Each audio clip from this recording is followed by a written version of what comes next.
genre.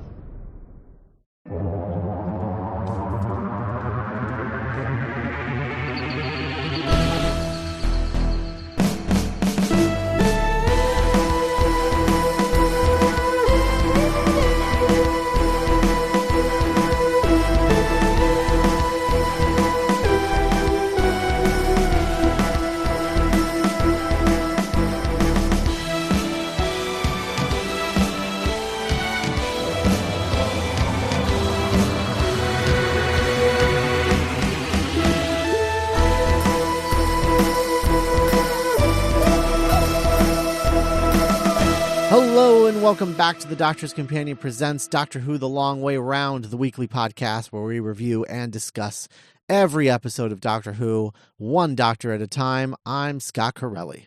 I'm Cass Fredrickson. And I'm Nick Jimenez. Today on the show, we'll be discussing Neverland and Zagreus, two Big Finish behemoths, which we are calling the Eighth Doctor's 11th story.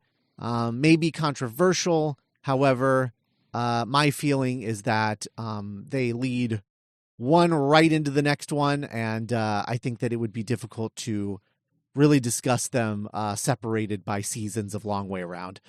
As if it's going to be easy to talk about them now.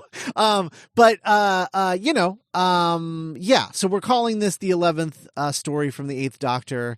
They're sort of like the name of the Doctor and the day of the Doctor of their time, in the way that they lead into each other. So let's get started with Neverland. So Neverland was released in July of 2002.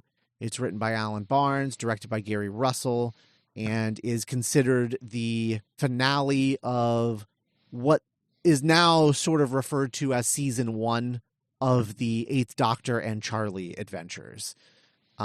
It's the thing that sort of puts the cap on the whole, like, Charley is a paradox. Because he saved her from the R101, and he shouldn't have done that because she was supposed to die. And so that entire arc that's sort of been threaded through all of the stories we've been listening to up to this point sort of comes to a head in this story, and then also sets up the next story, which we'll talk about a little bit later in this same episode.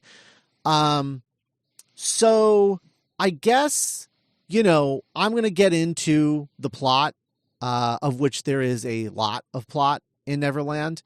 So we don't need to go too deep into that as you talk about your opinions of this story. But I am curious about, what you guys thought of Neverland. Cass, we'll start with you. Is this your first time listening to Neverland, or had you done it before? No, I hadn't listened to either of these before, so this is the first time. All right. So what do you think of Neverland specifically? I liked it. It was fun listening to 8 and Romana interact. I like some of the concepts that are explored in this one.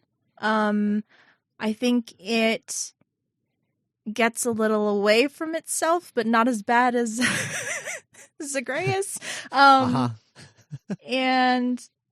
yeah, I don't know. It wasn't like the best thing I've ever listened to, but it also wasn't. It was a perfectly fine episode of Doctor Who. Yeah, sure. Yeah. And it's also, I think it's like a particularly solid finale. Like, it's definitely got finale vibes. I think. Nick, this is your first sort of run-in with Romana. You're sort of meeting her at the end of her relationship with the Doctor, now as president of Gallifrey, which this was actually the first time that it ever happened in Doctor Who lore. This was like a big reveal that she was now president of Gallifrey in this episode. Nick, what were your thoughts on, I guess on Romana to a certain extent, but also just, Neverland as a whole? I believe Yeah, not the only character I'll be meeting for the first time across this epic tale. Uh-huh. Yeah. That's very true. Yeah, it's difficult to separate Neverland and Zagreus in my head at the moment. It really does feel like Neverland is the prologue to this, like, epic mini series or like event or arc, that is Zagreus. Yeah, I I'm a sucker for Time Lord bullshit. So I found this to be pretty engaging and cool as it was ramping up. And, I like sci-fi, like the black hole, or, anytime we're like into beyond, like no one's ever been here before, blah, blah, blah, blah. And I found 8 to be like really fun. Across this and Zagreus. I think Paul McGann is just in fine form, and every bit the gothic swashbuckling doctor that we've come to know across this first season of Big Finish audio dramas. Yeah. I also really like Neverland, and I think that upon writing up the synopsis for Neverland, I think I grew an even larger admiration for this story, of just like how well everything is set up, especially in comparison to the other story we'll be talking about. Yes. So yeah, I do really like this. I mean, I think that it suffers from the same kinds of things that all Big Finish audio, or most Big Finish audios, suffer from, which is that they don't have the most imaginative sound designers on their team. They tend to like have sort of like staple like voice modulation sound effects and things like that they just go back to, and they're all like kind of irritating to listen to. And kind of grating, and I don't know what that's about, but yeah, it's one of the, I think, the faults of Big Finish. I do think that it does get better later in its run, like its total run with Doctor Who. More cinematic, less leaning on sort of like hokey stuff that they're trying to like match with like, classic Who. But yeah, so, it suffers from a little bit of that. It suffers from stuff of like, where you're like, wait, what's going on? Cause where you're just like, it's hard to follow something this plot heavy in audio form because you're not looking at anything, Right.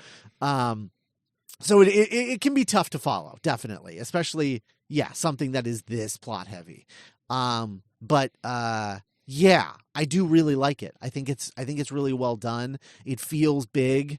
It feels important. The finale vibes are off the charts. It's really good stuff. And I just wish it was setting up something that was better. Including, not to spoil our thoughts on Zagreus, but not just Zagreus, but the stuff that happens after Zagreus, which, we'll talk about when we get there. But, yeah, as a finale to this first season, I think it works really well. So let's get into the plot. Apologies in advance. This is going to be a little involved, just because there is a lot to go through, to make sure that we're kind of hitting all of the beats. But I'll pause at the end of part 1 so that we can sort of like discuss anything that you guys want to discuss before really diving into it. At the end. How many parts was Neverland? 2. Was it 2? Two Okay. feature length parts. That's what I thought. Yeah. All right. So in part 1, Charley and the Doctor celebrate their victory over trapping the Daleks in a paradox, which we talked about last season in Time of the Daleks. Just as a fleet of battle TARDISes surround them. At first, the Doctor believes that they're here for the Daleks, but in turn, the Doctor realizes they're actually here for him and Charley, like they were, I think, a few seasons ago. I forget which story that was. They did this before, and they escaped through a time slip. And this happens again. Because the doctor is like, yeah, we should escape because I think they want you to die. Because he's like scared. And is planning on once they escape through a time slip, is planning on sending Charley to a place to like go on vacation for a year while he sorts all of this out without her, so that she can be safe away from the Time Lords. Because he doesn't want them to put her back on the R101 so that she can die like she was supposed to. But Charley is like, no, fuck that, dude. Like, I should not be alive. I got to do a bunch of really cool shit. I've loved all this time in the TARDIS with you. It's been badass, but like, we gotta face, the music. And she hits the fast return switch on the TARDIS that sends them right back to where they were, surrounded by the battle TARDISes, and they get blasted by a time torpedo, which freezes them in time and allows them to be boarded and captured. So we meet some celestial intervention agents named Kirst and Levith, who begin to put Charley through some sort of procedure that we'll learn about later, while the doctor is taken to a time station where Coordinator Vansel is joined by Gallifrey President Romana to explain that the time distortions are being caused by anti-time leaking through the cracks in the web of time caused by Charley's continued existence. And the doctor believes that anti-time is pseudoscience gibberish. So anti-time is basically the antimatter to time's matter. There's positive time and there's anti-time. Mm-hmm. And he basically says it is, this is a quote, it is as intractable and destructive of force to causality as antimatter is to space, something with no past, no present, no future, a perpetuity of meaningless chaos, a now with no beginning or end. It is, the opposite of continuity, essentially. And he thinks that it's a made up thing. It's pseudoscience. But the sort of origin of anti-time comes from the original president of Gallifrey, Rassilon, creating the Eye of Harmony. And the legend is that anti-time was created when the Eye of Harmony was built to basically maintain the continuity of time. The Eye of Harmony is basically this concept that Rassilon created, this thing, this energy, whatever, that basically keeps the web of time in continuity with itself. But by doing that, he also inadvertently created anti-time. But there's no proof of anti-time at any of this point, so it sort of like became this pseudoscience superstition, and now it is leaking through into the web of time, and is sort of proving its existence. The doctor's convinced when Romana shows him that the time slips and disruptions are all originating from the 1930s, which is when Charley was saved from the R101 accident. They describe Charley as patient zero. She's a rip in the fabric of space-time, and the Matrix, which they have been using to like sort of like hold it all together, is like not coping well with all of the anti-time leakage. The Matrix in the or the Matrix of Time in sort of Gallifrey is like this. It's basically like this thing that they use to kind of like foresee how time is like mathematically like working out. Like anything that they like before they change anything, they like kind of test it in the Matrix. It's like a dry run, like a beta test of anything that they want to change in time. And the Matrix tells them like how changing this one thing would affect all these other things. And it's not meant to be used to actually like hold the web of time, but that's what they're doing right now because they have no other choice in order to like figure out how any of this works. So yeah, it's not coping well.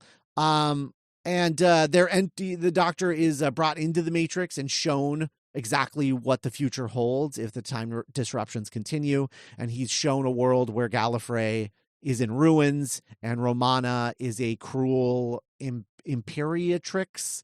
And there is it's like the Empire of Zagreus. And he's like, oh, Zagreus, that's that weird fairy tale. Weird. That kind of keeps coming up throughout, of like this weird Gallifreyan fairy tale called Zagreus. And he's just like noticing that it just kind of keeps coming up throughout the story. And he's like, that's really weird. Romana he's pulled out of the Matrix again. Romana promises that Charley will not be harmed, but in order to do that, an alternative solution needs to be applied, and it's going to be a dangerous one. Basically, just as particles of anti-time are traveling into the web of time through Charley, the Time Lords can use her as a conduit, a gateway, to travel the other way and stop the threat at its source. So they're going to use Charley. They're going to turn her into a gateway to the antiverse.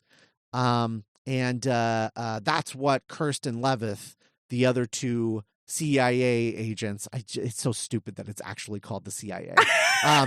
But that's what they're doing to her on the TARDIS, on board the TARDIS. They are basically turning her into this gateway. They flip a switch. She becomes non-human, non-corporeal, and she becomes this gateway into the antiverse, and the time station and the Doctor's TARDIS are pulled through. Once they're through on the other side, Charley returns to human form as everyone sort of arrives in the antiverse. None of their sensors are working because all of their sensors work on the concept of linear time, of which the antiverse has none. When Charley exits the TARDIS with Kirst and Levith, she runs into her own ghost. This other person. This is another like sound design thing that really bugs me because I hate it when they make two actors play two different, or the same actor play two different roles in the same story, because it's really confusing, and it never stopped being confusing listening to this. But there's another Charley. It's like a ghost. And then they get surrounded by all these other ghosts, and Kirst is consumed by them as Levith, and he's dead. And then Levith and Charley attempt to escape back to the TARDIS, but then the ground splits open and it falls into the abyss. Meanwhile, on the time station, the Doctor figures out that his TARDIS would have naturally landed in a safe place automatically. And when they find a scrambled TARDIS signature, or detect a scrambled TARDIS signature, they assume that's his TARDIS, and that must be what happened. So they land, and upon landing, they sort of land right where the ghosts are like attacking and surrounding Levith and Charley, so they all scatter. But then after they land and the Doctor and Charley are reunited, the ghosts return, and the Doctor realizes they're natives of the antiverse, known as Never People, and are feeding off of a cracked they basically like they get on the ship on the time station, and they start feeding off of this like cracked time rotor on the time station, and they're like, okay, cool, they're busy, let's get the hell out of here. And they leave the place to like explore this planetoid where they seem to have landed. They find a cave, but then as they're walking through it, they begin to notice that it doesn't seem naturally made and may in fact be some sort of corridor, at the end of which they find themselves in this like vast chamber with a hexagonal console at the center. And they realize that this isn't a planetoid at all. It's actually the wreckage of a TARDIS. But whose TARDIS? Vansel, the coordinator, manages to bring up a hologram of an old man who is revealed to be Rassilon himself. And he speaks to whoever the Time Lords are who found him here, and tells them that the legends are true. By locking the continuum in place with the Eye of Harmony, he also created the menace of anti-time. So he piloted his TARDIS into the antiverse, where he fought and destroyed the monster Zagreus, shattering his TARDIS in the process. With no way home, he has been suspended in a zero cabinet ever since, waiting for his descendants to find him and rescue him. So after millions of years, it seems that Rassilon is going to be returning to get as like leader of Gallifrey. And that's how part 1 ends. And how? Did I miss anything? No, I don't think you did. Okay. Cass, what did you think of Vansel, the Doctor's old friend from the Academy? I don't know. I could take or leave him. I think I like the idea of a lot of the Time Lord bullshit, as you said, as you called it earlier, than like the actual, like execution of it. Like, I think I like it a lot more in theory or like reading about it instead of just like, oh, we're making a whole story about it. You know what I mean? Yeah, I don't know. What do you? I think I didn't. Please.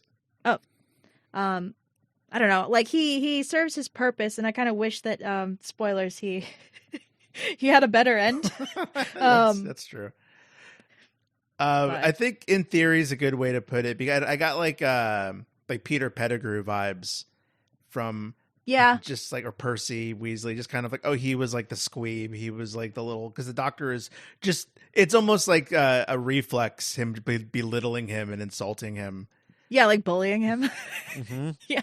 And yeah, it's just, well, they were like him, the Master, and who was the third person? Was it The Ronnie. Yeah, the Ronnie. Yeah, they were like the school's like mean girls. Yeah, it's a little. I get like light, distant, radioactive, like Marauders vibes.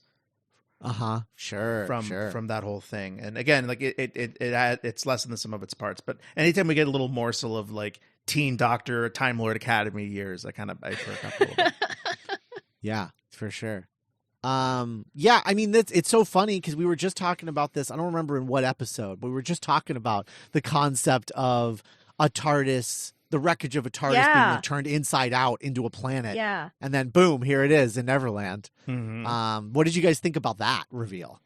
I liked it. I like the concept of like anti-time. I think like it doesn't make any sense, but it's like good science fiction. You know what I mean? Yeah. And I like that, like the slow. It's like almost like a horror realization where they're like walking and it's just like, oh, this this tunnel is too straight. It's like a corridor. This is like a hallway. This is like artificially, like this is like man-made, you know? So I like that. That was cool. Sure.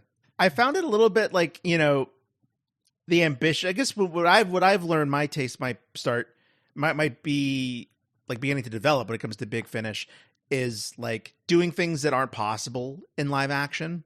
So something really esoteric and almost like quantum realmy, like the Neververse, or like this planet of the this like dead TARDIS tomb world was like, I guess you could argue that it's too esoteric, and like some people might be like, oh, I don't want to imagine that much. Like, I'm literally just imagining them in like in a pink swirl for like 2 hours. Yeah, for sure. Yeah, I like that too. I especially like it when they play with the format, which we haven't gotten a lot of yet on Long Way Around, but we will. In fact, our next story plays with the format. Not Zagreus, the one we're going to cover after that. But I like those, and I like the really like character-y ones. Yeah. That are not like super plot heavy, but are just like kind of fun. And that to me, that's like the majority of the Lucy Miller era, which is why I love that era so much, because it's very accessible and very easy to listen to and understand. So I am very excited for us to get to that, because that is my sort of like preferred Big Finish realm.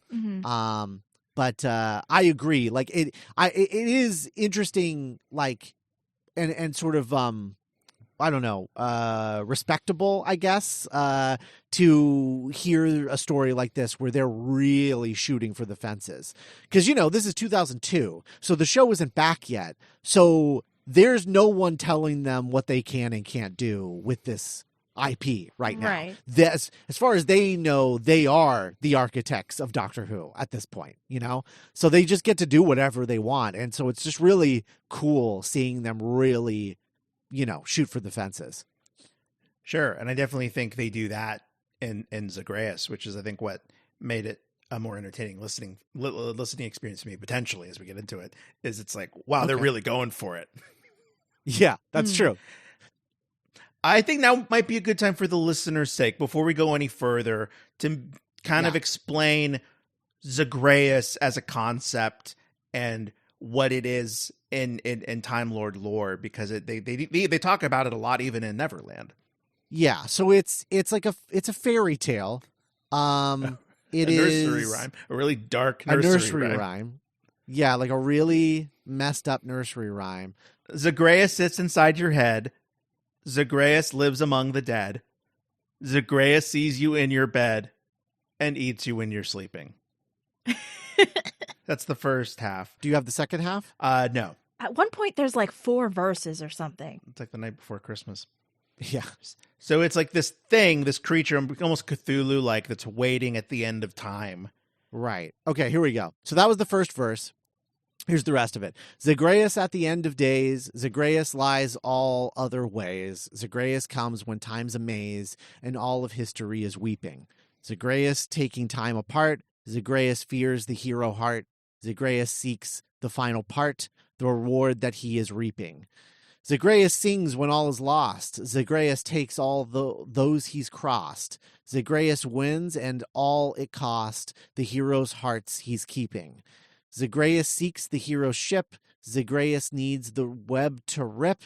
Zagreus sucks time at a drip. Now, that one's a little sweaty, guys. And life aside, he's sweeping. Zagreus waits at the end of the world, for Zagreus is the end of the world. His time is the end of time, and his moment time's undoing. Yeah, it's like a little Cthulhu, a little Ragnarok. Mm-hmm. Uh-huh. Yeah. Yeah, it's definitely, I'm definitely getting that sense of like, the Cthulhu sort of vibes. Absolutely. The sort of like unknowable evil force of That's nature. Just waiting in the subterranean place to be like awoken. Totally. And that keeps coming up. The other thing that keeps coming up, which is like weird considering what keeps coming up in Zagreus, is Peter Pan keeps coming up 100% in Neverland. I mean, you've got the title right there. Right. Charley accuses the Doctor of being Peter Pan, stealing girls from their beds and making them travel to travel with him, go on adventures or whatever. Towards the end of the episode, the Never people are likened to the Lost Boys. Mm-hmm. Right. So there's like a lot of like pulls to Peter Pan, which is interesting because of how, like, I know that like anti-time is like a fantastical, science fiction concept. It's more fantasy than hard science, right, for sure. But it's not treating it as more fantasy than hard science. It's like the depiction of it all feels very hard sciencey. So having like the Zagreus fairy tale and all of the references to Peter Pan feel like a little odd, like tonally within this to me. I don't know. What did you guys think about that? And maybe it's because I just rewatched the first Thor movie, but like, magic is just science we don't understand yet. And I think yeah, sure. I think that works for, because like 8 has kind of like a whimsy to him. Like it's not as prevalent as like 11 or 15. Yeah. But it's more romantic whimsy than like Dr. Seuss children's book whimsy. Yeah. So like, but it kind of works for his vibe. Like he's just like, oh, that's like a weird fairy tale. But then like seeing it like with his own eyes, he's just like, oh, like maybe there's more to it, So that to me, like, it worked. The Peter Pan thing works more than the literary references we get in Zagreus proper. Mm-hmm.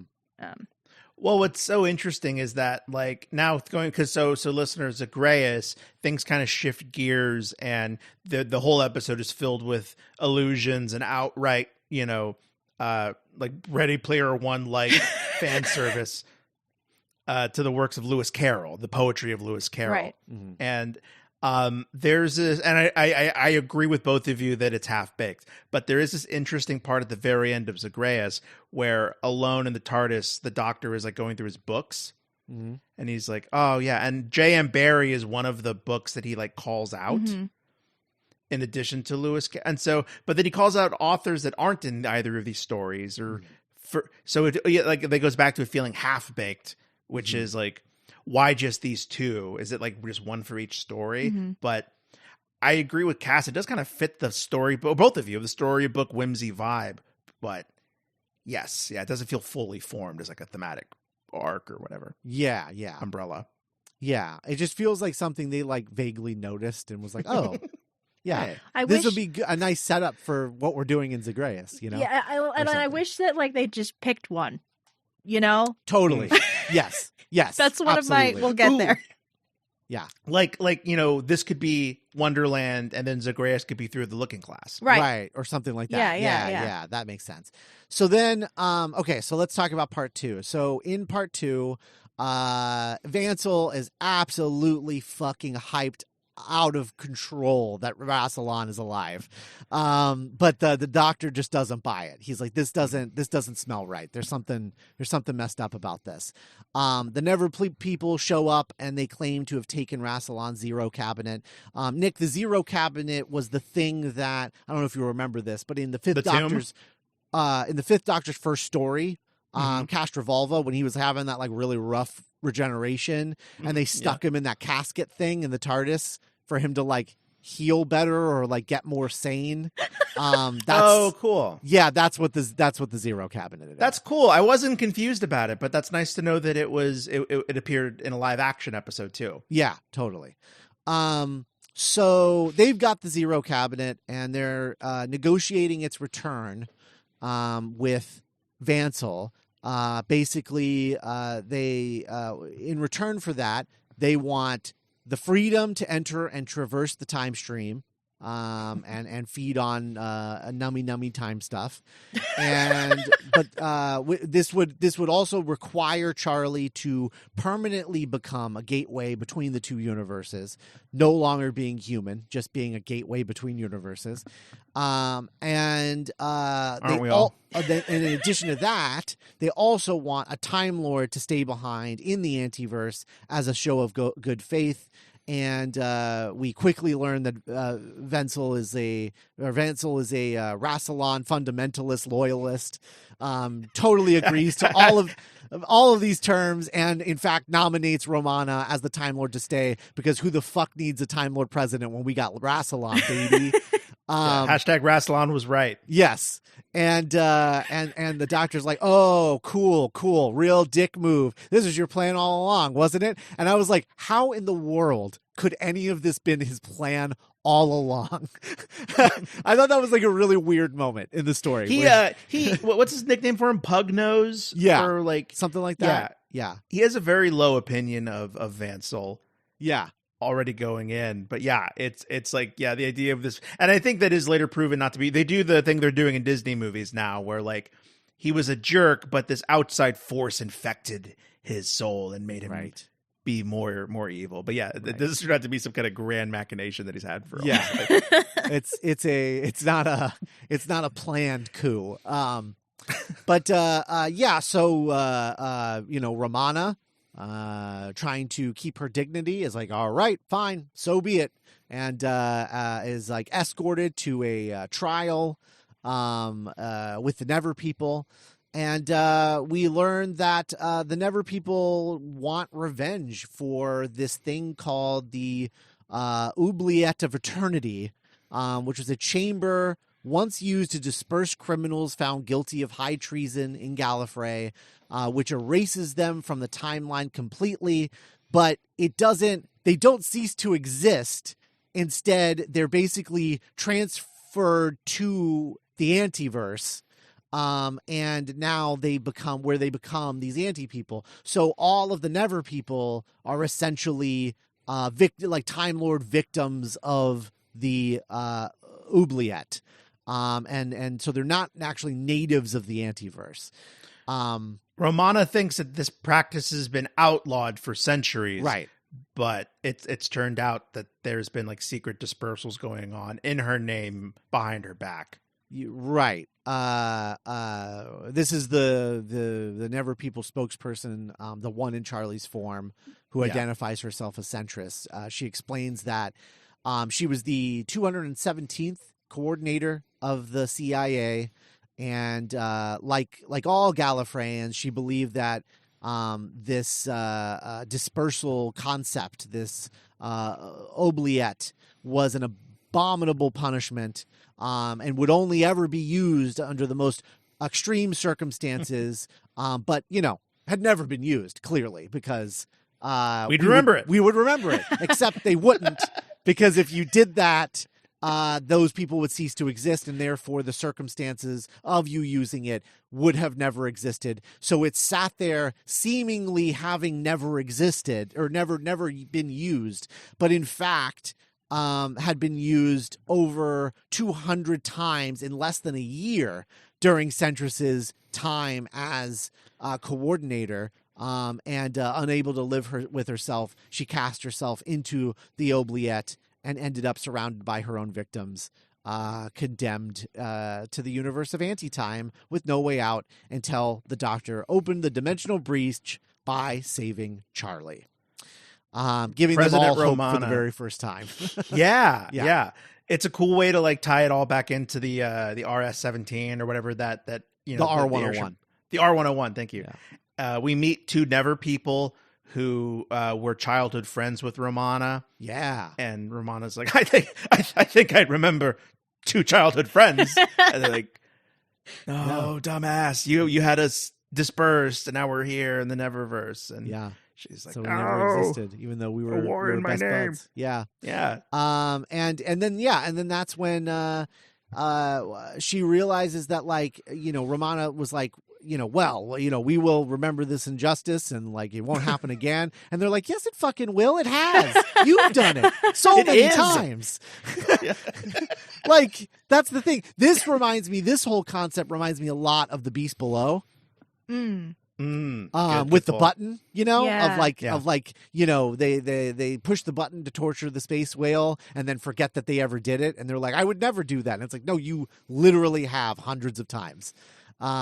And it was so it's this has all happened before, and it will all happen again. Yeah. And they're like, look, like, how do you think all of us Never people exist here? It's because you keep sending new people here. Like, we get new people here like every fucking day. You're a psychopath. Like, you are really constantly doing this. It's like, as they're talking, as Romana's like, oh, we would never. You're like, dude, like, just like a well, what the hell? I'm not even here. Like, yeah. Oh man. So then, the Doctor realizes that Rassilon must have realized that anti-time was simply a force of nature, not like a boogeyman, and that means that the legends of Zagreus are false and a trap planted by the Never people to lure Time Lords out from behind the barriers they set up when the web of time began to fray. And Rassilon's body really is back in the death zone, which is where they call, I guess, their cemetery where they have Rassilon's body. They call it the death zone, which is pretty metal. Pretty metal. And that means that the Zero cabinet that they just brought onto the time station must be filled with something else. On the time station, Charlie's being strapped to the proton accelerator, which will turn her back into a gateway. And just as stuff starts leaking out of the Zero cabinet, and the station and its inhabitants are getting infected with anti-time, what we learn is that the casket is essentially an anti-time bomb that will detonate once the time station is taken back through the gateway onto Gallifrey, infecting the time stream with anti-time and plunging it into chaos and the inevitability of the Empire of Zagreus, which the Doctor saw when he was in the Matrix. They sent the Emperor Dalek to hell. Right. So However, a fault in the time station forces the Never people. It can't take off. So the Never people escort the Doctor and Romana back to the TARDIS, and they land inside the time station, realizing the only way to stop this is with her death. Charley begs the Doctor to kill her, but he refuses, and she's turned back into the gateway. And as the time station begins to dematerialize toward Gallifrey to detonate its anti-time bomb, the Doctor escapes in his TARDIS, materializes it around the time ship as it goes off, fully expecting to be dead as a doornail, TARDIS destroyed, and free of consequence. Right. But he's like, whatever, it's fine. I'll save Charley. I'll go out a hero. I'll save Charley. I'll save all the time. If I'm going to go out, this is the way to do it. Materializes it around the time ship just as it goes off, containing all of the anti-time fallout. The Matrix instantly returns to normal. The web of time is healed. It has scars and inconsistencies, but it's stable. Charley's existence is no longer a cause for all of the time warping inconsistencies, because the new web of time now can't have existed without Charley being alive. So she is a proper paradox that can't exist but also can't not exist. So everything's hunky-dory, I guess. So having survived the ordeal, Charley boards the TARDIS and finds the Doctor huddled in a dark corner, acting real weird. He attacks her and reveals that all of the anti-time energy in the universe was absorbed into the Doctor's body when the time station exploded. He is now the living embodiment of anti-time, a dark force more powerful than life and death, a fairy tale boogeyman willed into existence by people who never existed. He is Zagreus. Dun, dun, And, dun. That's our cliffhanger. Which by the way, again, I just want to reiterate, this story was released in July of 2002. Zagreus was released in November of 2003. Wow. So imagine just sitting with that cliffhanger for that long. I mean, that's a year and a half, something like that. Mm-hmm. Wild. Yeah, it's kind of the Doctor Who equivalent of Locutus of Borg. Yeah. Totally. So what did you guys think of part 2? And I guess Neverland as a whole. The concept of this dispersal thing is nuts. I love that. Yeah, I do too. But I'm just oh yeah, erasing people, that's really sus. But no, as a concept, that's a super cool. I feel like they worked backwards from there to come up with the anti-time concept, because it's if you wipe them from existence, it's this thing where it's I mean, can they really do that? Or can they only pull them from their timeline and that all goes somewhere else, you know? Yeah. And then they're well, where does it go? And what does that mean? And yeah. And then we get this this nonsense of anti-time that is just it's nonsense, but it's fun nonsense, you know? Yeah. It tracks. Yeah. Yeah. Right. But yeah, I love it too. And it totally makes sense that Time Lords would be those assholes. Yeah. That would be doing that and then take no responsibility for it because they don't remember ever doing it. Right. Yeah, it's just esoteric enough where it's not outright oh god, this is horrifying, but the longer you think about it, the more you're oh man, that's fucked up. Yeah. And we say this over and over again lately here on Long Way Round, but post Division, post Flux, which by the way, every time they said Flux in these two stories, I was wow. I was that has new meaning now. Mm-hmm. Chibnall, every day your legacy grows. But yeah. And then a lot of great Charley stuff, having listened to all of Zagreus, I'm kind of remembering this second part more fondly at how much stuff is set up very subtly. The Doctor's very reckless decision to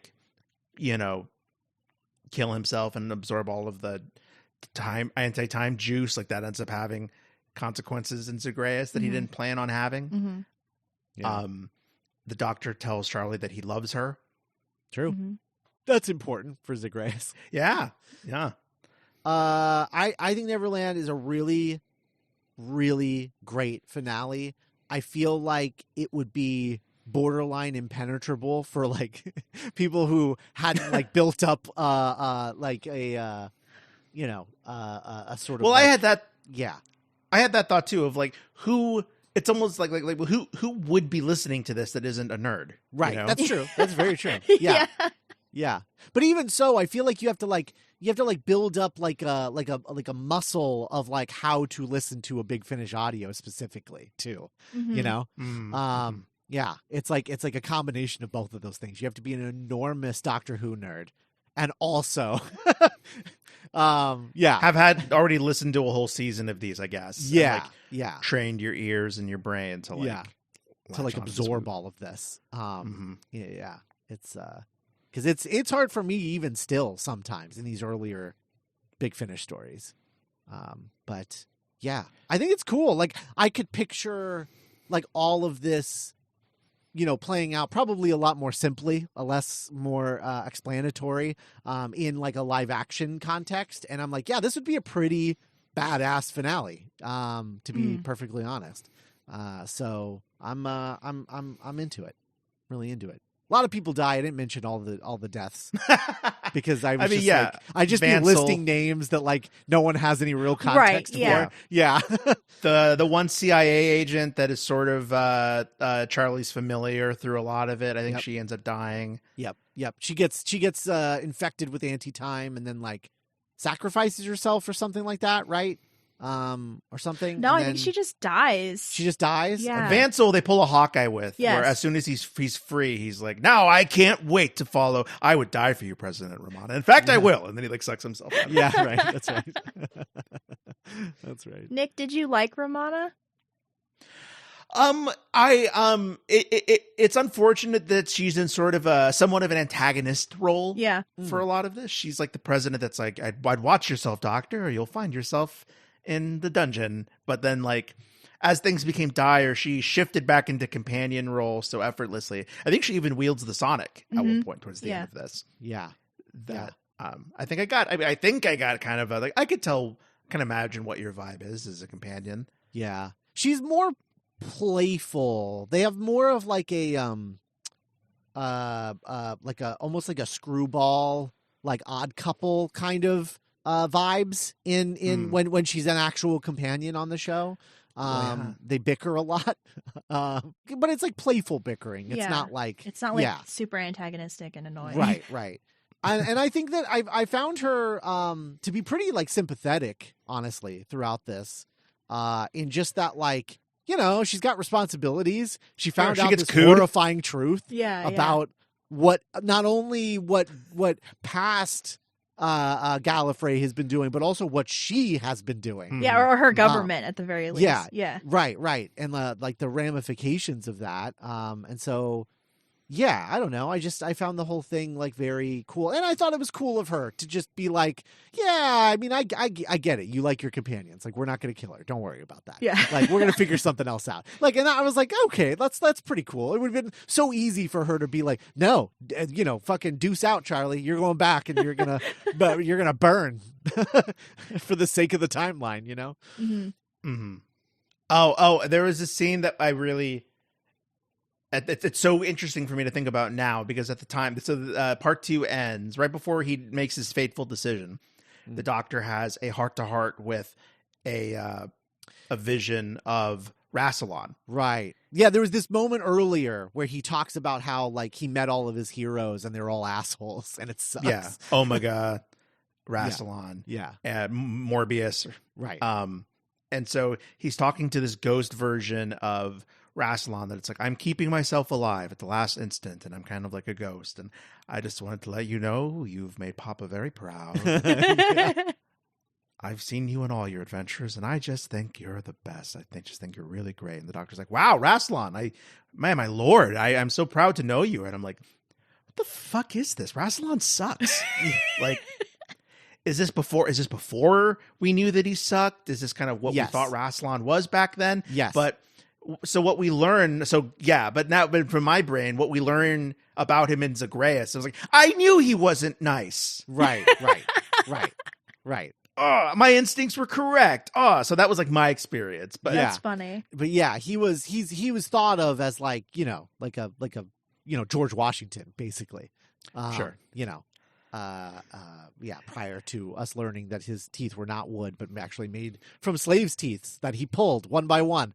But they were. It's like, us learning that these figures in the past, the way they build statues of, were very, very much the products of their time. Mm-hmm. Exactly. And Rassilon's no different. But I do think it's interesting, just the just like the concept that Rassilon is just like, yeah, man, like I'm kind of into you. You're like kind of rock and roll. Like that's cool. You just do your own thing, like you just go on your adventures. Like you're just cool, man. Yeah, I you're a cool guy. Like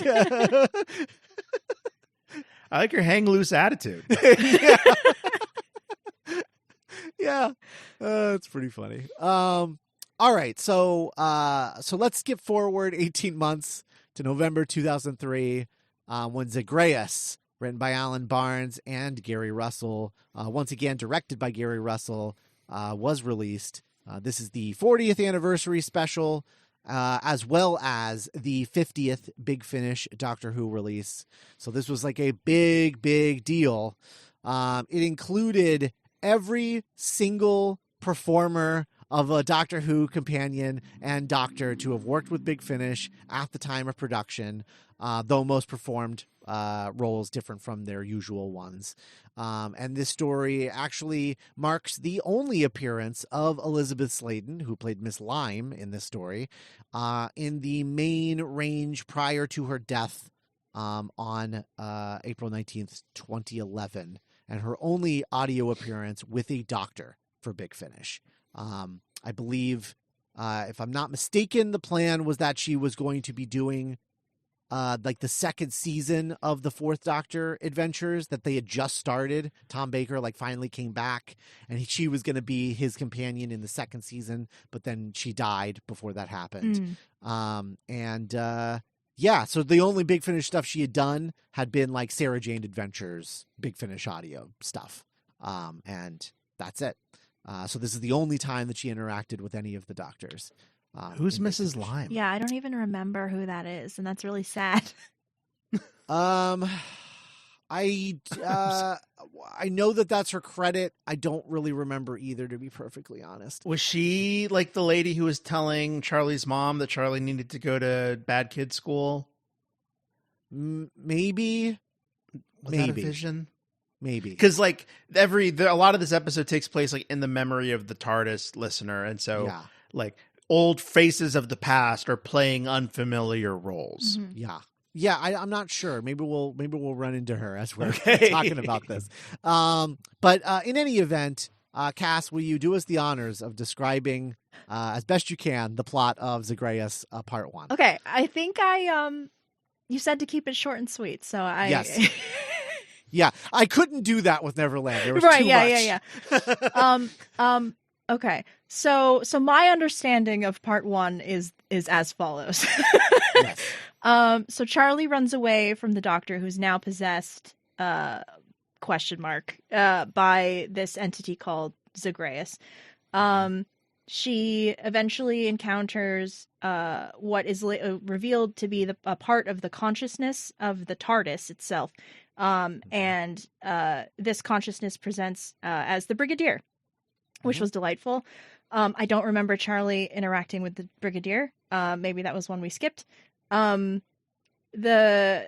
TARDIS is trying to work out a way to help the Doctor come back to himself. And so it leads Charlie. He takes Charlie to a projection of this military outpost in Cold War era England. It's in the same spot as the R101 crash from Charlie's first adventure. There's these experiments going on that result in a rift opening in time and space. And there are a bunch of things coming through. That's the cliffhanger for part 1. The entire time this is happening, the Doctor is just wandering around the TARDIS talking to himself. And occasionally, like, he has a conversation with himself as the Doctor and Zagreus, which is a little confusing. And also Schrodinger's cat is here for some reason. Yeah, in a speaking role. Yeah. He's also calling. I loved how he was the first time we see him post infection. He's like Frankenstein's monster just roaming the TARDIS, but he's calling the TARDIS ship. Yeah. And McGann's so good. He's like ship, like it's such an ugly, sharp word, and it's like seeing Batman drunk. You know, as a listener, you're just like, something is wrong. Like, you should not be talking to the TARDIS like that. I guess to its credit, you know, like, it's been a while since we watched the movie. But like when he's like, "Who am I?" I'm like, "Oh, that's from the movie." Right. So That's funny. I can in fact confirm that Miss Lime is Charlie's boarding school lady. Oh, like the headmistress or whatever. Yeah. Headmistress. That was her. That's Sarah Jane. So there you go. I'm just vibing with this story. I was so I'm so glad. Like, okay, so I just want to say before we keep going, like, Zagreus is a controversial story in that it seems that like people either hella vibe with it and they're like, this is one of the best Big Finish audios I've ever heard, or they're like, what the fuck is this? Like, it's one or the other. And I'm so happy that at least one of us vibe with this. Like, I think that's great. I'm thrilled, honestly, truly. Thank you. Yeah, and I was so because like with Neverland, I listened to these over the course of 2 days. Yeah, and the second day with Neverland, I had this moment where I'm like, oh shit, I forgot to write down where I left off. No. No, and then I was like, well, here we go. I'm just going to pick a track at random where what felt right and then just see and go from there. I picked the first try, I got it right. Nice. Wow. Amazing. And so I was like, oh, I think I'm retaining this more than I was expecting to. Yeah. Because, we were like, oh, this is the one that's going to be 6 hours long. Oh, shit. Yeah. And it's also like, I also like, this is why I made a point of wanting to talk about these together. Yeah. Yeah. Because imagine doing Wonderland and then revisiting this in 6 months doing Zagreus. Like, oh my gosh. Oh, you like what? Like, it's just, yeah.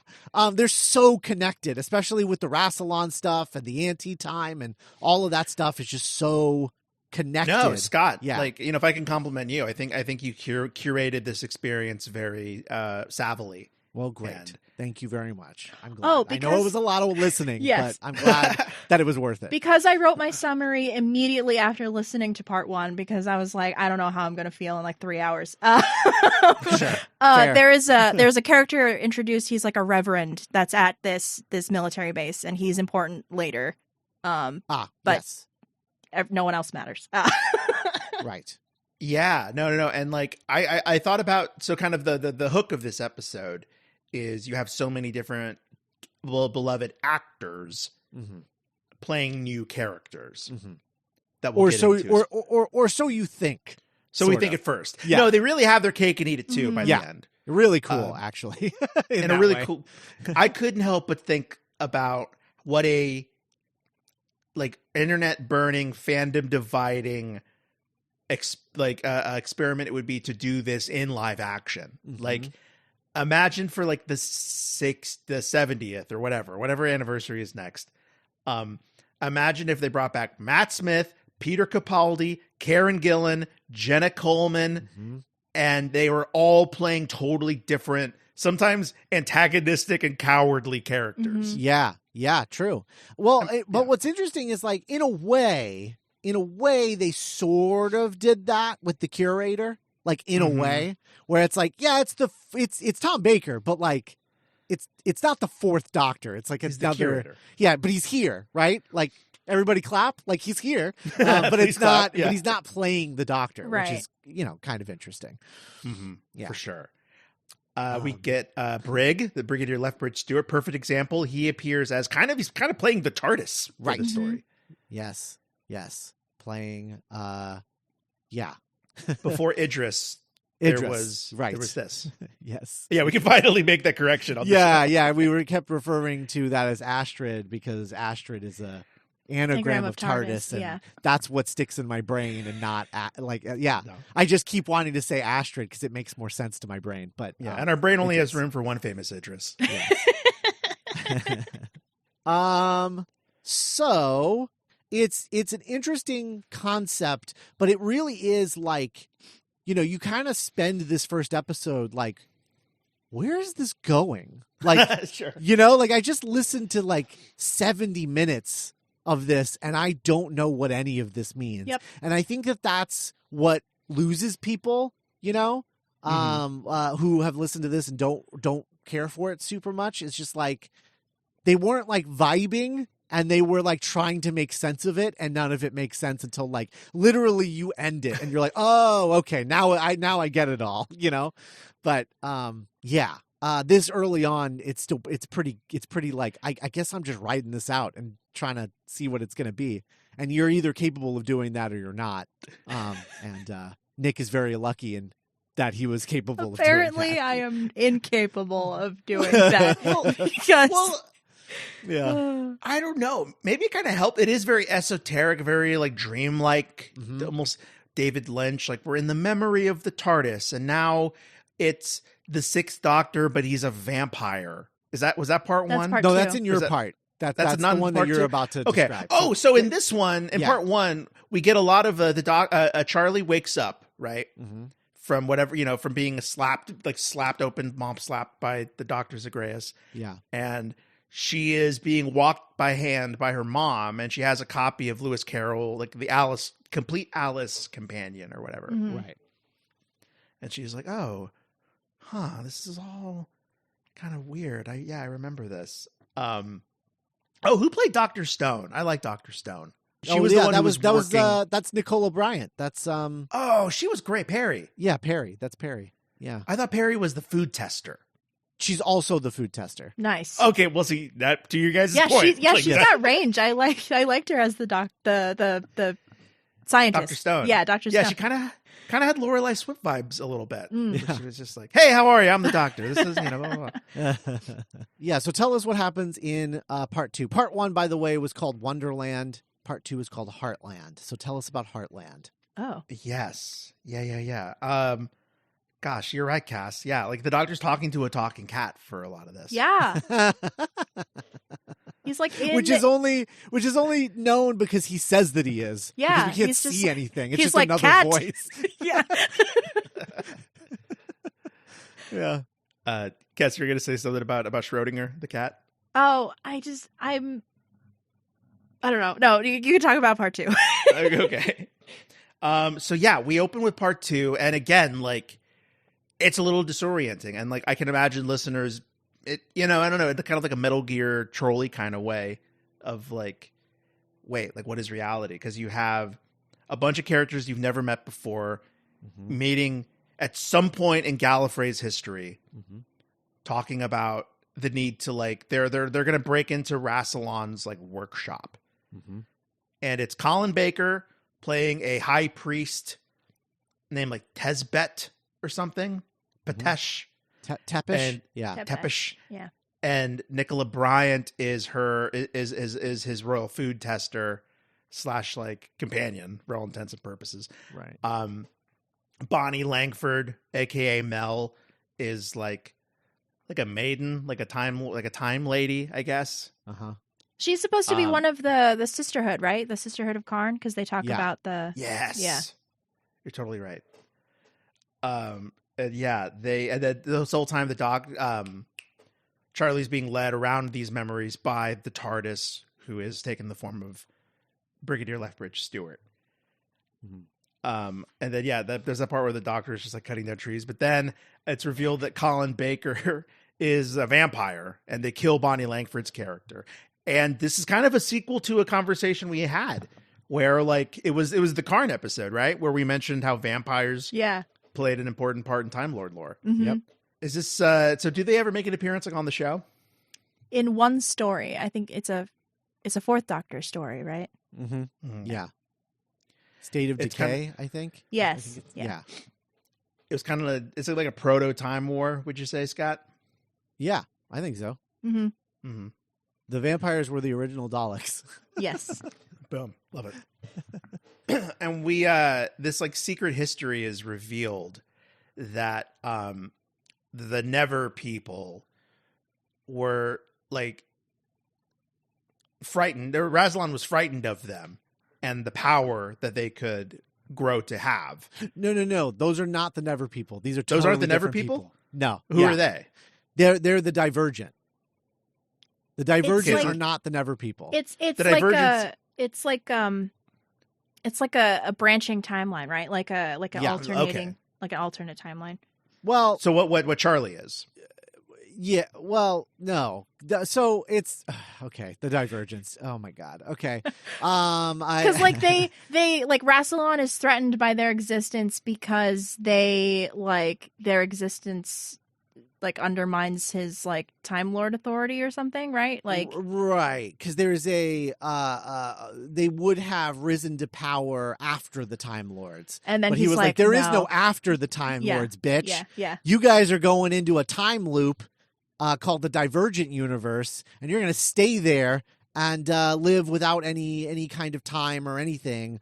Fuck all of y'all. And also, everybody looks like me now. Yeah. Yeah. So how is that different from the Never people? Because the Never people aren't. The Never people are anti-time. Like the Never people didn't exist prior to Rassilon, but the Divergents do. Like the Divergents existed before and were going to exist beyond and after. It's more Okay. like trying to think of like a 1-to-1 comparison, but it's like what am I thinking of?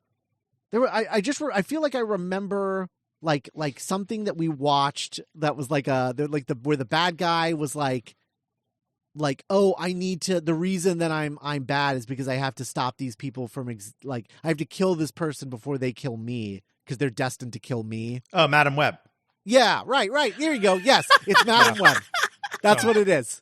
That's why I like it so much. That's what it is. Rassilon, like the Divergent people, are Madam Web and those and the girls, and then and Rassilon is Ezekiel Sims. yes, Rassilon is Ezekiel Sims. Exactly. There it is. You got it. I did it. I cracked it. And then a lot of this episode is just, I mean, like, hats off to Charley. I don't remember, I haven't memorized the actor's name yet, but like, she kind of carries this episode, and I don't think the episode is lesser for it. Mm-hmm.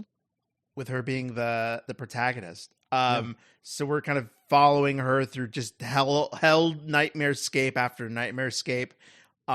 She meets the so the priest that was talking to Dr. Stone, the one who believes in God but also science. Yeah. That was Peter Davison. Yeah. Yes.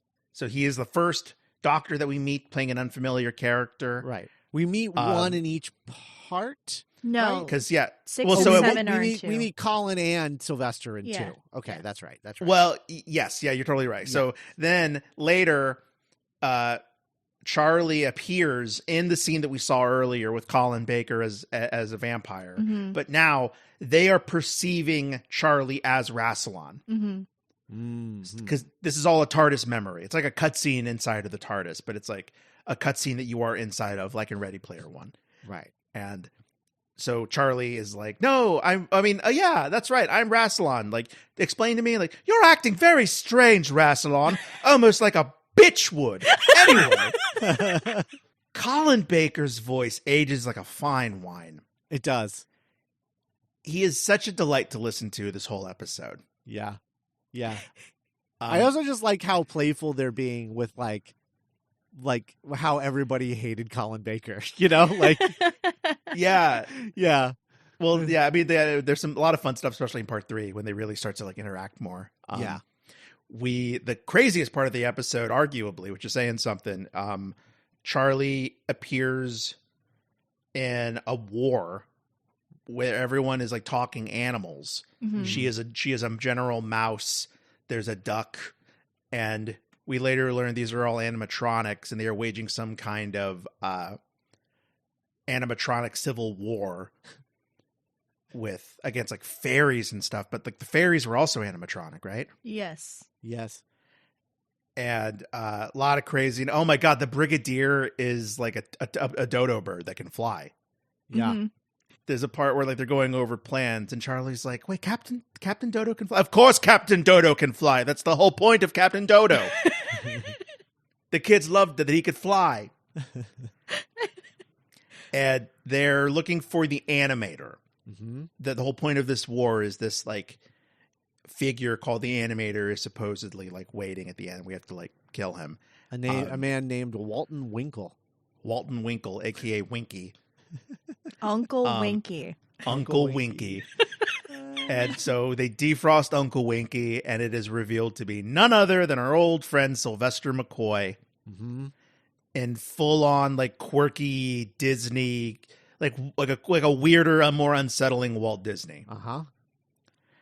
And he's like, it's kind of heavy because he's like, "Oh, where are the children?" And like, there are no children. It's like, "Oh, okay, yeah, oh my gosh." So it's like you find out that he's been frozen for 3 billion years, and he's like, "Oh, are we still on Io?" And they're like, "Oh no, the park hasn't been on Io in billions of years. We bought the land, some piece of shithole planet that hasn't housed any. Apparently a weird cult used to live out there, but then they like hosed them out or something. Anyway, the planet used to be called Gallifrey." And Charlie's like, "Oh my god, Winky's Wonderland is on Gallifrey." God. Yeah. Cass, what did you think of this whole section? I like the first half of part 2. The animatronic, like the theme park war, is I think where it like lost me officially. Because I was like, Yeah. I think I don't know. It's I applaud its ambition, I think. But I don't know where a lot of this is like they're pulling from, and I don't know why it's 4 hours long. Mm-hmm. You know? Mm-hmm. Yeah, it's only 4 hours long because 4 hours worth of stuff happens. Yeah. I have a pitch about what you're talking about that I want to talk about at the end when we get to the end of all of this. But I agree. Like it just doesn't feel like any of this is coming from anywhere, and it feels a little untethered, you know. But yeah, and I guess going back to our half thing is like, what does any of this have to do with like J.M. Barrie or the Jabberwock or Lewis Carroll? Like, why isn't that the spine of the whole episode? Mm-hmm. Right. Like, is this supposed to be like a Disney thing? Because Disney did Alice in Wonderland. Right. But what does that have to do with vampires? No. Yeah. It's like grasping. While all of this is happening, the runner arguably is the Doctor's story, where he's reckoning with being infected by Zagreus. And like, what does that mean? And he's visited by the Brigadier, and he's like, "Oh my god, wait, you're the TARDIS?" And he goes, "Yeah, I'm the TARDIS." And yeah, as Cass said, we learned that the TARDIS has betrayed the Doctor. Mm-hmm. He has gone rogue. He has joined, or the TARDIS has joined with Rassilon. And the Doctor's like, "Why? Like, you're my TARDIS. Like, how could you?" He goes, "I'll tell you why. Remember at the end of Neverland when you were like, 'Yeah, yippee-ki-yay, motherfucker, let's like blow ourselves up to save precious Charley Pollard. You didn't ask me if I wanted to die. Yeah. Like, it hurt, asshole. Like, it hurt me. And like, you don't care about me. I'm your oldest friend. I've been there from you since day one. And you treat me like your fucking motorcycle. And I'm sick of it." We have that scene where Romana's dictating a children's book to K9. We get K9. That's fun. Yeah. And then oh man. Okay. So there's like some really fun stuff where the park gets attacked by the Jabberwock. I guess that's kind of related to J.M. Barrie. Yeah. Because like the Jabberwock appears in both parts. He's in part 2 and part 3. Because it's chasing the Doctor around the TARDIS first, and then later in the third one, it's actually it's chasing Yes, Charlie all of and them. company. Yeah. When the Jabberwock is attacking the Doctor, Paul McGann goes on this really funny run where he's like, "Oh, I know, you're the Jabberwock. You were in that film with those two actors. And did you know that the guy who dressed up as the Jabberwock went on to run the sports department of the BBC? Have you ever heard of the BBC? They're all great. Everyone that works there, really great. Love them all." And I know that was like a really fun, like Big Finish doesn't go meta very often, so it was like a laugh for me. And then there's like there's a really fun, the ending is really fun too, because like when Charlie, so the TARDIS like throws Charlie overboard is how I kind of visualized it. Yeah. And then like feeds her to the anti-time, and she like wakes up and she's like, "What? Where am I? Am I in hell? Am I in the afterlife? It looks like I'm in Wales." Very Russell T Davies style joke for sure. Yeah, for sure. And this episode ends with I wrote down in my notes. She's visited by Winky. Uncle Winky is there. The vampire Colin Baker is there. Tepish. And Father Science God, aka Townsend. Peter Davison, is there too. Yes, Townsend. And Charlie dubs them idiot, and super ego. Yeah. And they realize there's a dark tower ahead of them, and they realize they're in the death zone on Gallifrey, aka the cemetery where they keep Rassilon's tomb. I haven't seen Five Doctors in a really long time. Isn't that part of that story? Yep. Okay, that's what. Okay, Yep. that's what I thought. Yeah, because they're playing the game of Rassilon. Yeah.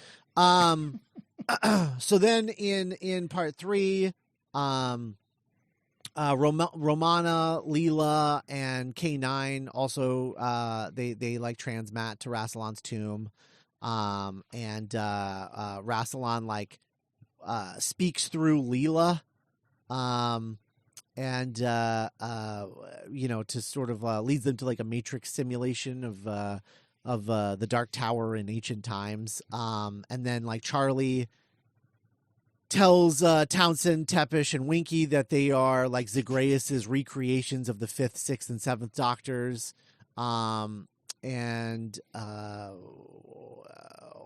are all like also like the only people to have ever seen the Divergence before. So she like tries to persuade them to like go to the Dark Tower so that they can like play the game of Rassilon, but Tepish is like, I don't like that idea.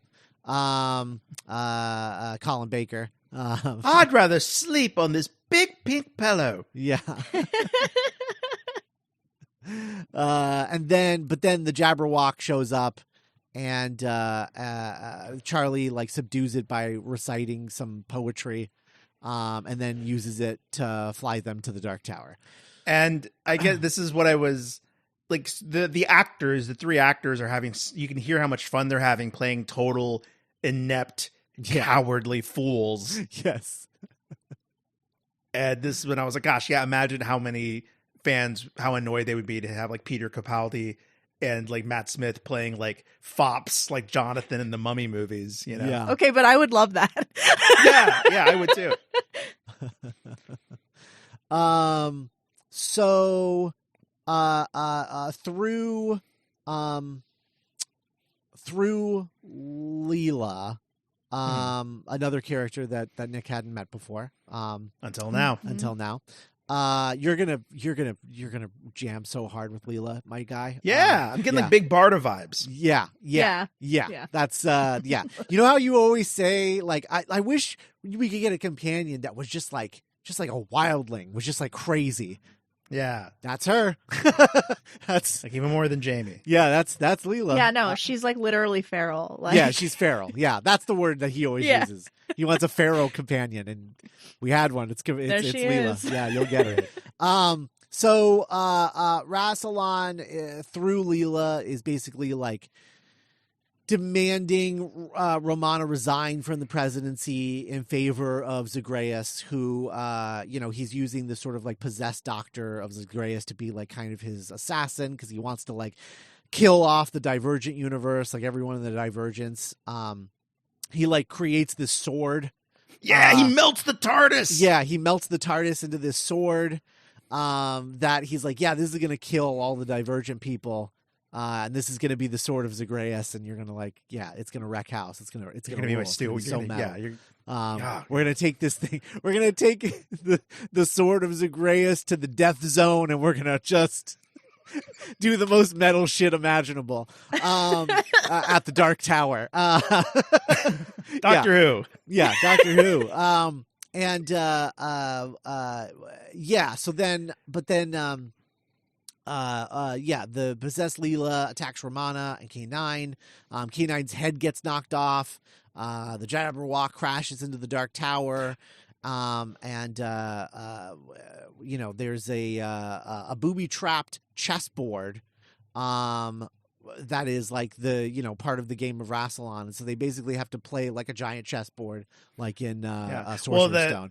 The doctors, like kind of the like sharing one brain cell trope, like right. The three doctors are like, oh, move like night three. They think that's like a pi challenge, like 3.14. Mm-hmm. Right. And they all get like what happens to Seven Cast? He gets like separated somehow. Like don't they get like zapped?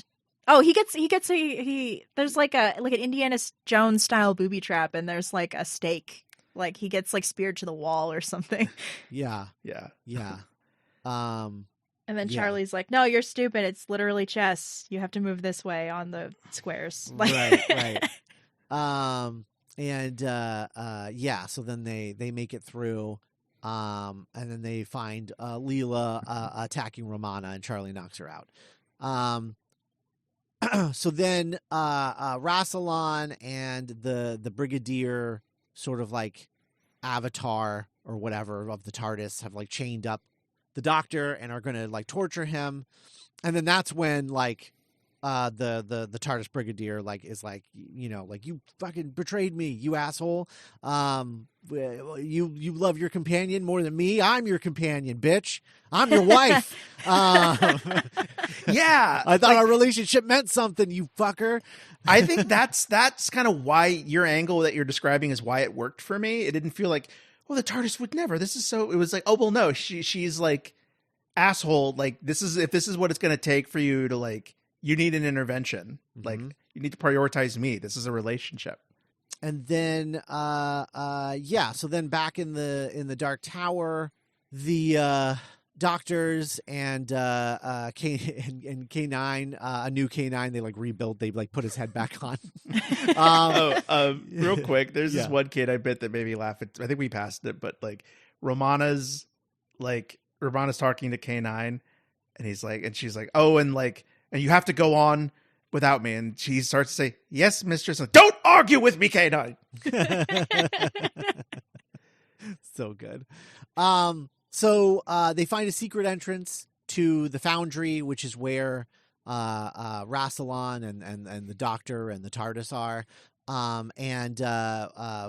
Townsend, the Fifth Doctor, cracks a code in old high Gallifreyan in order to get them into the secret room. And then this is like the key that like Charley realizes, like, oh, like they are still the Doctor. Like they're Seven was able to repair K9 from memory. Right. Mm-hmm. They all still have all of the Doctor's like knowledge and stuff. They've like he's been split off. Like it's something about Zagreus taking him over, and so they've been sort of like split off into these three other characters that are part of this whole like TARDIS thing. And so she's like, that's probably going to be useful information later. And so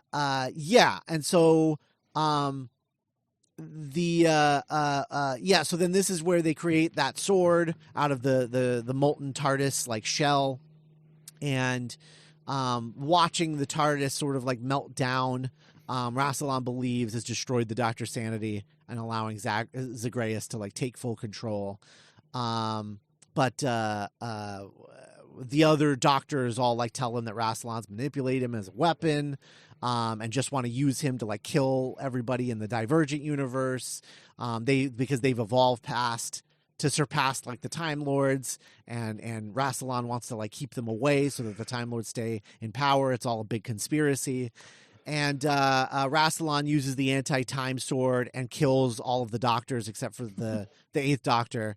And so he just slaughters them with the sword. And Sylvester McCoy really milks his. It's great. Yeah. Yes. Yeah, totally. And then the Doctor gives the anti-time sword to Charley, and begs Charley to kill him, just the same way that Charley begged him to kill her in Neverland, which I thought was a pretty cool, like, 1-to-1 of like, he like they're like he's like, no, I could never kill one of my companions, and now it's like, now the roles are reversed, and I couldn't quite figure out what the situation was. If it was like a thing where it was like she realized what stabbing him with the sword would do, or was she actually intending to kill him? Because, like, she basically asked, like, do you love me? And he was like, no.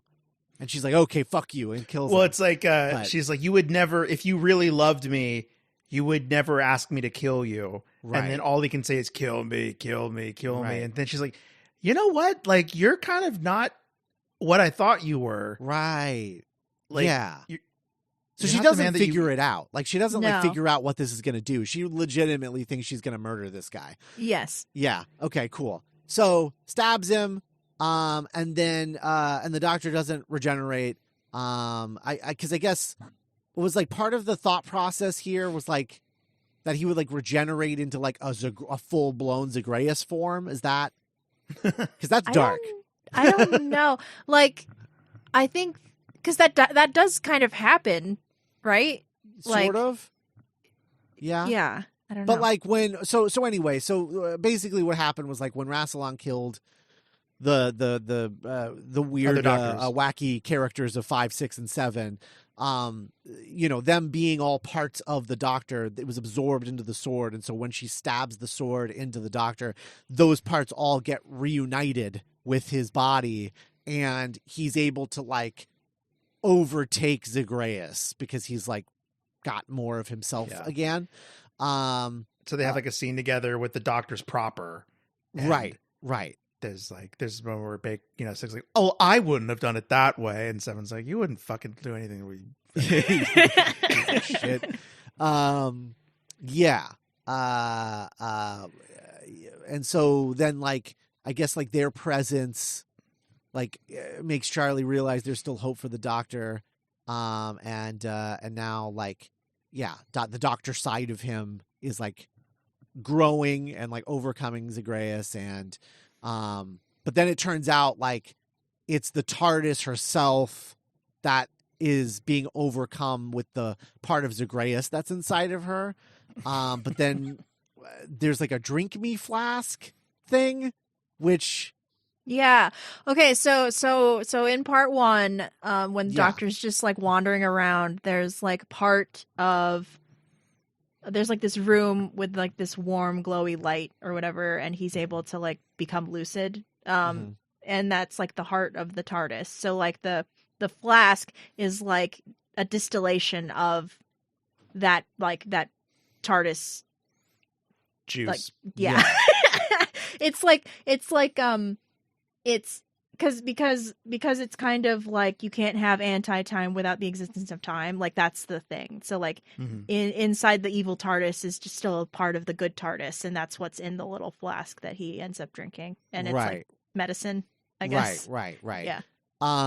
Okay, so then like right before that, he's like full blown Zagreus, but like a lot of the Doctor inside of him or whatever, but like outside it's all Zagreus, and Rassilon's like, yeah, fucking did it, we did it, high up top, and Zagreus is like, ha, ha, ha, fuck you, buddy, and just like knocks his ass into the Divergent universe, and is like, I don't need you, dick, and the Brigadier TARDIS is like, then that's when he gives Zagreus like the drink me potion and is like, it like purges the Zagreus influence from the Doctor, and then he's like stabilized now and he's the Doctor again, but he's also like full of anti-time still, and Zagreus is still in him somewhere, and he's like, it's like he's like chill right now, but like if I stay in this universe, like I don't want to fuck around and find out, So Right. Well, he's also like really like this experience. I don't know if the episode is great at delivering this. Yeah. But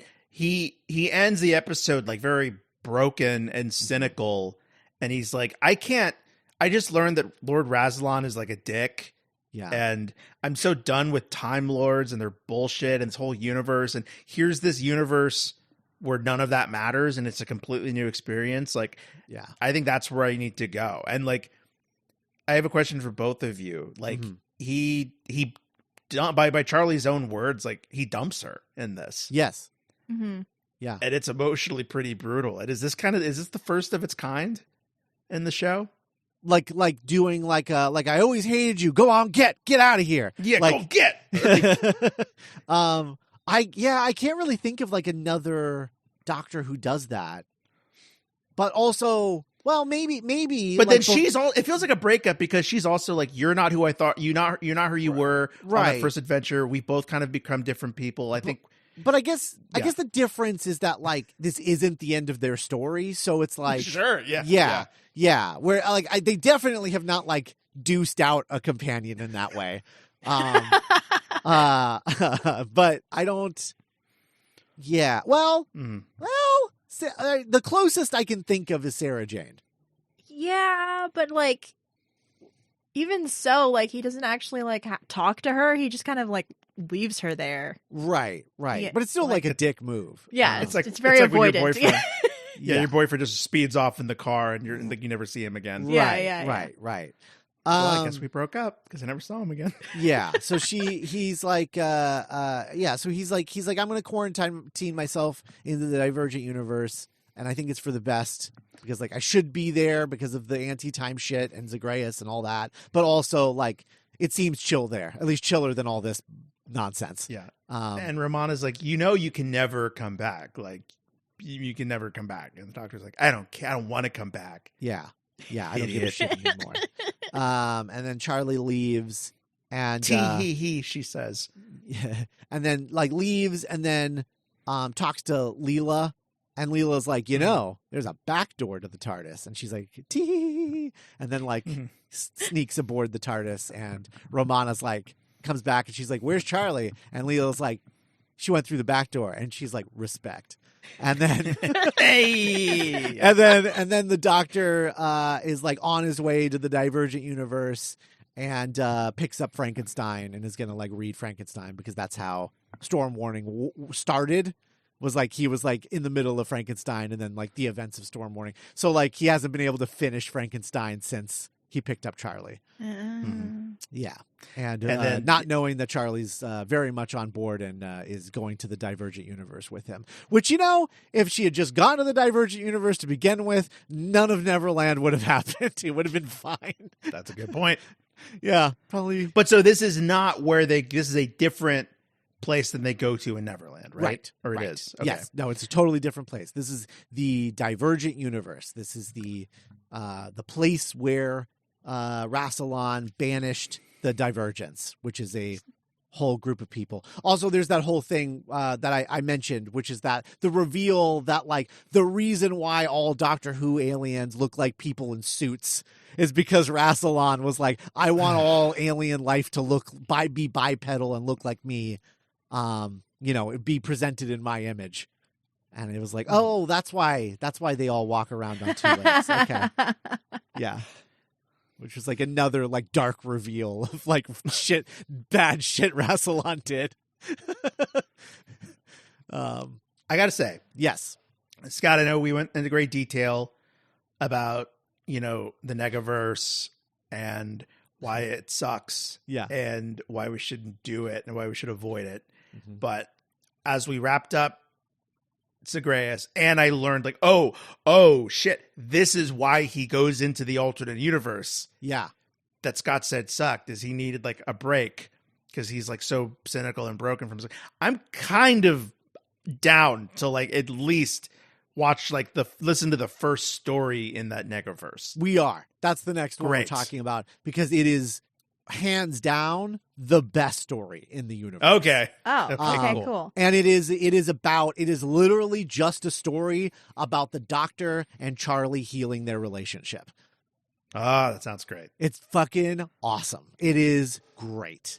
And then we're skipping to the end. Sure. So yeah. I this might be like a controversial opinion, but like I don't feel like their like quote unquote breakup Mm-hmm. felt earned to me. Mhm. Like Mm-hmm. especially because they spend the entirety of the story like apart, you know? And like I also like I liked when the doctor in Neverland tells Charley, like he says, "You're my friend and I love you." Like that to me like worked. And it was like I don't know. I like when the doctor tells his friends that he loves them. But like I never read it as like romantic love, so that like when it went to that spot, like that place in Zagreus, it was like, whoa, like where did I don't know. It like lost me. Yeah, There. that reminds me. I think I agree with you, and it reminds me of I think what you two were talking about with Nine and Rose, Mm. Mm-hmm. where it's like, whoa, wait, I thought it was like teen and like adult platonic friend, not like my boyfriend, my Yeah. my cool older boyfriend. Yeah.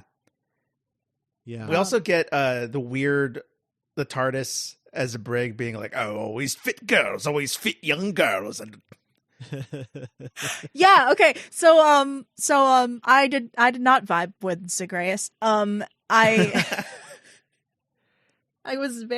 this was very frustrating to listen to, I think, in the year of our Lord 2024, because especially now that we're post Doctor's Wife. This feels like a very messy like first draft of what that story turned into. And I know like it's not the a same more writer. cynical, mean-spirited version of Yeah, it. and also Yeah. so fucking long. Yes, that's true. Yeah. That's very true. I don't know, because it's very inelegant in the way that it like by comparison, I think. Mhm. But I like, in 2003. Well, yeah, I mean, it's 4 hours versus 45 Well, minutes. Oh my but God, no, yeah. but it's very like girlfriend throwing the boyfriend's clothes out into the lawn. Yeah, Mhm. it's very Yes. mean-spirited, and it's not like and I think it's interesting that because this is the second story in this season of Long Way Round where we're talking about the TARDIS as kind of being a little like, because in the TARDIS being on strike, Right. That's in the true. sixth, Yeah. So like I like that they're playing with this idea that the TARDIS is more than the sum of its parts, Yeah. but It's not a car. yeah, Right. yeah, like it's not a vehicle, it's like a consciousness. So I like that, but like I'm not sure that I liked the execution of it in this. Yeah.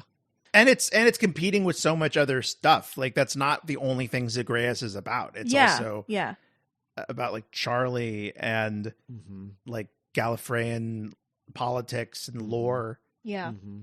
and J.M. Barrie. Yeah, which is explained away by being like, so this is Oh, really yeah. confusing because Alice in Wonderland doesn't make any sense, so neither does Right. this. And you're like, What's the oh, okay, cool, thanks, guys, great. half of his words are bullshit. Jabberwoofy, fiddlestick, McGee. Yeah. Yeah, you're like, okay. All right. It feels very like self-congratulatory and very like masturbatory in like, and I know that like it's like a celebration of like this company's like accomplishment, like bringing Doctor Who back and stuff, which is cool, but I just wish that it was better. I wish, and like it's really cool like hearing all the different actors from the show's history like be in this and like have fun, but I wish that the material like served them better, Yeah. Mm-hmm. Yeah. So, my pitch in terms of like fixing this is like, one, I don't think that this is a good use of a 50th anniversary special. necessarily, right? Or if you're going to do it, it shouldn't just be like one story. It should have been like a year-long celebration, because my pitch for this is actually to make it way longer and be multiple stories, not just one thing. Don't let the TARDIS be Brigadier. Create a brand new character that you are totally unfamiliar with. You don't know that it's the TARDIS the whole time, but they're leading Charley through this world where she's meeting, like each of the 5th, 6th, and 7th Doctor stories are their own arcs where you really get to like dig into all of that, and you don't know why the 5th Doctor doesn't know that he's the 5th Doctor. You don't know why this or that. But they're like joining her along the way, like Wizard of Oz, you know? And at the end, you realize that it is the TARDIS, but when the antimatter blew up, right, it was like, and you get a little bit of this, but it's a little confusing in terms of like what it means. But like, I think I would make it a firm thing, which is that like the reason that Zagreus hasn't fully taken over the Doctor is because the Doctor didn't absorb all the antimatter, only half of it, and the TARDIS absorbed the other half. And so this villainous TARDIS is like a Zagreus TARDIS who is basically like, you know, trying to wipe the Doctor's history from whatever so that like none of this ever happened. And it is like a bad breakup story, but it's stretched out so long and has the like Zagreus influence on the TARDIS that it's more understandable as to like why all of this is happening and why the TARDIS is acting this way. I just think that would be more interesting, like over a longer period of time than trying to like shoehorn all of this into a 4-hour story that is just, it's way too much stuff for this. But also like you could also take all of that out and make this a much simpler, streamlined story that's only like 2 hours long. Right. As well. But I don't think that would be as good or as fulfilling in the long run. So I don't know. It's as like a longer version. I don't vibe with this either. Like I vibe with parts of it. Like I came in and out, I think, throughout this, but there was a lot of it that I was like, man, I just wish we had spent more time in this section or this section or this section. 'Cause I don't know enough about it to like really like jive with it the way I want to be. I like feel the like Disneyland Down chapter. Yeah, like having a whole arc of that would have been pretty cool. And having an whole arc of like the Dark Tower, Game of Rassilon section, and then the end result of everything and the big reveal of like, oh, the guy that I've been the person who's been leading me through this whole thing turns out to be the TARDIS and hates my guts because the Doctor tried to kill her, sacrifice her while sacrificing himself. I don't know. I just think that there's too much here for 4 hours, but also like not enough here to justify the 4 hours in terms of meat. It's really weird because it's like, why is it so long, but I still have no idea what you're talking about? You know? Yeah. Because I feel like the Divergent whatever, it's too similar to the anti stuff. And also, much so that Nick was confused. No, I was confused too. I was just like the whole time. Yeah. I was like, oh, Rassilon took those things and put him at the thing, and that's why he knew the whole time. You knew the whole time. Yeah. Yeah. And the plot hinges on you understanding the difference, and I don't feel like that was executed well. No. Sure. No. I mean, yeah. And if I went through the whole story enjoying it, but still not understanding a very basic plot thing. Also, it makes me think of how different the Doctor's relationship with the TARDIS has changed in New Who, to where when we get to 11, the joke becomes more like, "Do you two need a minute alone?" Right. Where he will coo and coddle and be like, "Oh, it's okay." Don't talk to her like that. That's my TARDIS. You know. Mm-hmm. Yeah, it's just really weird that the TARDIS is the villain, like the secret villain of this, but also is infected by Zagreus, but the reveal is so haphazardly thrown in Yeah. that it's like it's like a blink and you miss it almost kind of Yeah. concept. You're like, yeah, Because it's like, oh yeah, by the way, this happened, but I'm better now. yeah, and you're like, Yeah. oh, oh, that's why you were acting so weird. Yeah. But yeah, I guess because like we say it again and again, this was such a commitment of time. How long, how much, like 6 hours total, Scott? yeah, With Neverland and 6.5. Zagreus. 6.5 hours. And I guess at the end, I was just so relieved, perhaps, to be entertained and engaged through most of this. For sure, I totally that get I was that. that I was like, oh, thank God, it's actually kind of fun. Great. Yeah, like I think that it's silly to me, like I don't know, just from a storytelling perspective. I don't think like if Zagreus is split between the Doctor and the TARDIS with the anti-time stuff, I don't think it makes sense for the TARDIS to get healed before the Doctor. The Doctor is the one who needs to apologize. So to me, I feel like the Doctor should have been totally healed, and like the full-blown Zagreus is the TARDIS body, not the Doctor, because it's the Doctor who needs to be healed first, because the Doctor is the one that needs to apologize to the TARDIS for like trying to, kill it. I just like, it doesn't, the other way around just doesn't jive for me. Like it just doesn't, storytelling, it just doesn't make any sense. And I think one of, like, now that you're talking about, like, the Doctor doesn't apologize to anyone. No. And like for the story to start with the Doctor like hitting Charley, and she brings it up multiple times, and she sounds like scared, and like he's just like, no, whatever, like we're done. Like that sucks. Yeah, because she's 18 as well. Yeah, right. Yeah. No, I was just imagining. No, like what Scott was saying is if the TARDIS was like she was the one that was infected, and the Doctor had to like fucking pull a Heath Ledger and 10 Things I Hate About You. Totally. Like, yeah. Like woo win her the back TARDIS from the back. edge. Yeah. Oh my God. Yeah. But then has to go to the Divergent Universe because it's like, I need to be alone with my TARDIS.